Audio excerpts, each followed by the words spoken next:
What is marriage? What is love? And what is hope when a husband and wife are separated by some 7,000 miles, a humanitarian crisis, and an endless wait just to be together? The bombing started midnight in Yemen, in an area close to the Sana'a airport. I heard about it in the news. I called my wife. She didn't answer. I called some of my family members that were in Sana'a, and they confirmed that the bombings were in their neighborhood. Every time I hear about the bombings, I think of that time. It definitely caused a lot of trauma because you're concerned about your loved ones, your family members, your future wife. There's no way to reach them. The Yemeni American Merchants Association confirmed that the number of immigrant visa applications has only gone up since the 2015 war broke out. According to the U.S. State Department, just over 33,000 Yemenis have gone through the visa process and become permanent U.S. residents in the past 6 years. But it's still unclear how long immigration will take and how much it will cost. I make $5,000 a month. 500 goes to my wife for schooling purposes and living costs, and 1,500 for my utilities and rent, etc. So that's already 2,000. I have another 1,000 to pay my college tuition and also extra expenses. So 3,000 of spending per month. My budget is to save 2K a month. The U.S. Embassy in Yemen has been closed since 2015. Since then, those seeking U.S. visas have traveled to as far as Malaysia just to attend their interviews.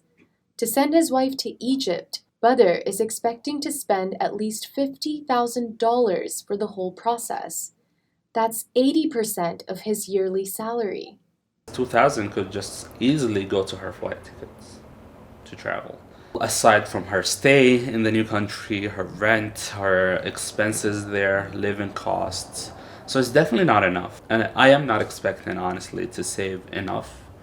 Good thing my dad owns businesses, so I try, sandwiches, whatever, from the business. And definitely, comes a lot of discount out of that. So it's very helpful. I usually get these, just to snack with milk, and that's about it. Yeah. Going back to the Snapples. Take them to the front. So New York is not cheap. New York is actually expensive. Yeah, $7. So New York. I would treat myself once or twice a month, but overall, sticking to the delis and sandwiches, being smart about what I put my money.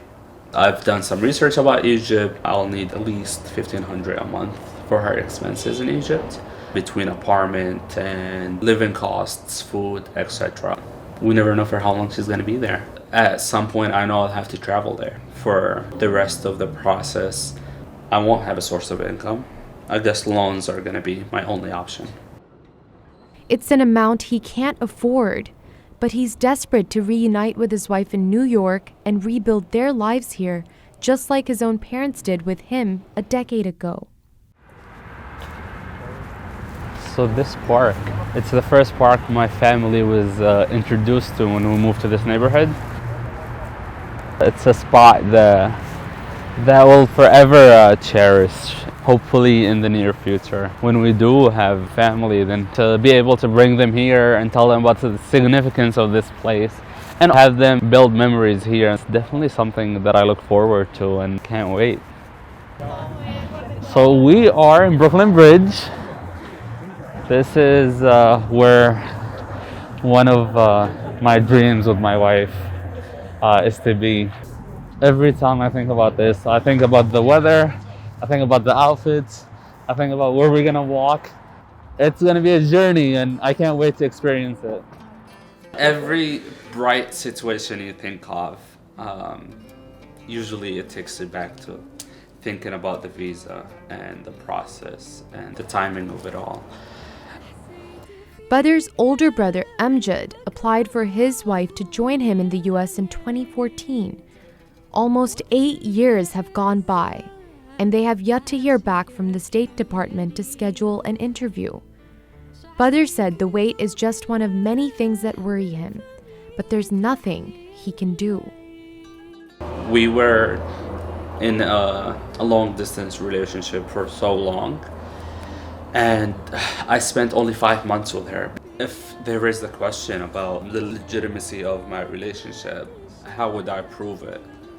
In many cases, they ask for real estate proof. I don't really want to invest in Yemen and buying real estate or buying a land or a house because I don't think long term. You wouldn't know how to plan for your future. Do we plan here? Do we plan back home? Do we just, stay uncertain and see what the future holds? It's not the best position to be in.